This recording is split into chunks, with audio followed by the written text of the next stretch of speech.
Good morning all of you. Morning sir.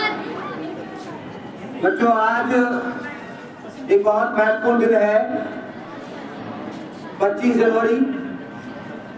हालांकि जनवरी का जो महीना है वो हमारे लिए, हमारे देश के लिए एक बहुत महत्वपूर्ण, अद्भुत महीना है, क्योंकि इस महीने के अंदर हमारा गणतंत्र दिवस आता है, जो कि कल है, रिपब्लिक डे। लेकिन उससे पहले हमने एक और नई परंपरा को अपनाया। इस जनवरी के महीने को खास बनाने के लिए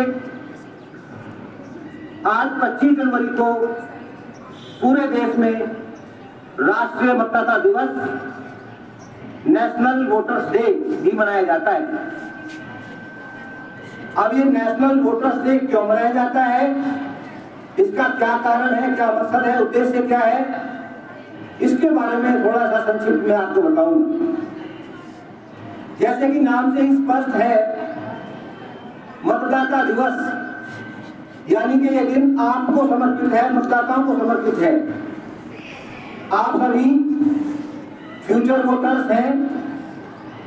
आने वाले समय में आप भी मतदाता बनेंगे, तो अच्छा मतदाता आप तभी बन सकते हैं जब आप अपनी जिम्मेदारी को समझेंगे।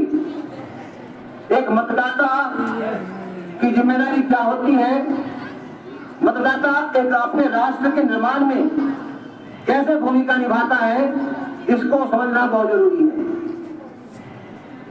तो जब देश आजाद हुआ तो उस समय सभी लोगों के पास राइट टू वोट नहीं था।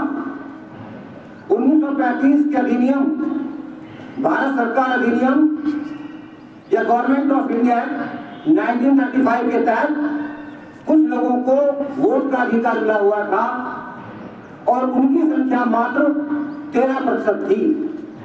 13% people had only right to vote.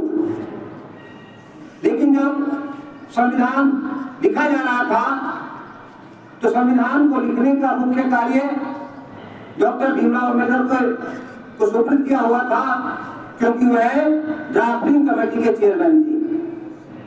और ड्राफ्टिंग कमेटी के चेयरमैन होने के नाते उन्होंने 16 जून 1949 को मतदान और मतदाता का प्रावधान किया। उन्होंने यूनिवर्सल एडल्ट फ्रेंचाइज का सिद्धांत अपनाया। यूनिवर्सल एडल्ट फ्रेंचाइज का मतलब है सार्वभौमिक वयस्क मताधिकार। इसका मतलब यह है कि भारत के जितने भी नागरिक हैं उन सबको वोट का अधिकार मिले। जो पहले ओनली 13% लोगों के पास था, वो सभी को मिले।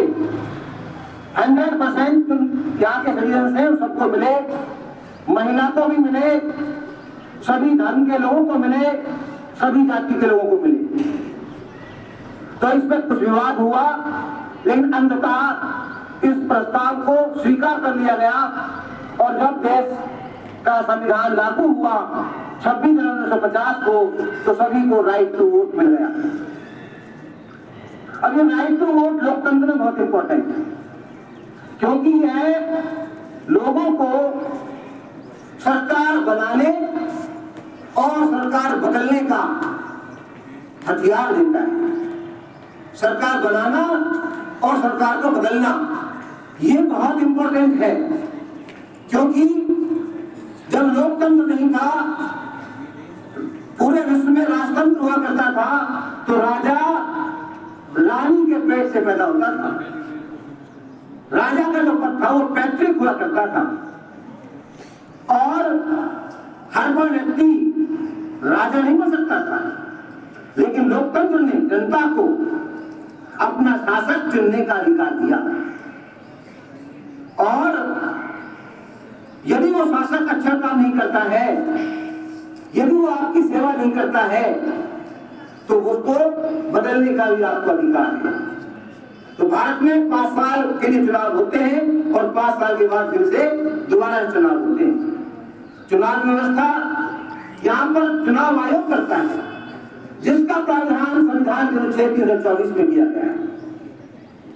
324, 325 और 326 ये तीन बहुत महत्वपूर्ण आर्टिकल्स हैं, क्योंकि 326 में एडेंट फ्रेंचाइज का सिद्धांत अपनाया गया है। 18 साल का हर व्यक्ति, 18 साल या उससे ऊपर का हर व्यक्ति, चाहे वो लड़की है, लड़का, महिला है, पुरुष, किसी भी जाति का है, किसी भी वंश का है, किसी भी धर्म का है, वो मतदाता बनने की योग्यता रखता है, पात्रता रखता है। अब हर साल हमारे यहाँ वोट बनते हैं, पहले जनवरी को बनते थे, लेकिन अब ये बनते रहते हैं। और जो भी 18 साल के बच्चे हो गए हैं वो अपना वोट बनवाएं और लोकतंत्र के का जो सबसे बड़ा पर्व है चुनाव, उसमें अपनी भूमिका निभाएं। तभी देश सुरक्षित हाथों में रहेगा, अच्छे हाथों में रहेगा। अच्छी सरकारें चुन के आएंगी तो आपका भी भला होगा, देश का भी भला होगा, देश का भी कल्याण होगा। क्योंकि सरकार चुनना जनता के हाथ में है। समस्याएं अपनी समाधान करवाएंगी तो वो अपने शासकों के माध्यम से, शासक नहीं सेवक कहेंगे उनको, सेवक है वो, नेता हमारे सेवक हैं, जनता के सेवक हैं। तो वो सेवक आपकी तभी सेवा करेंगे जब आप जागरूक रहेंगे। तो जागरूक मतदाता बने, वोट जरूर डालें।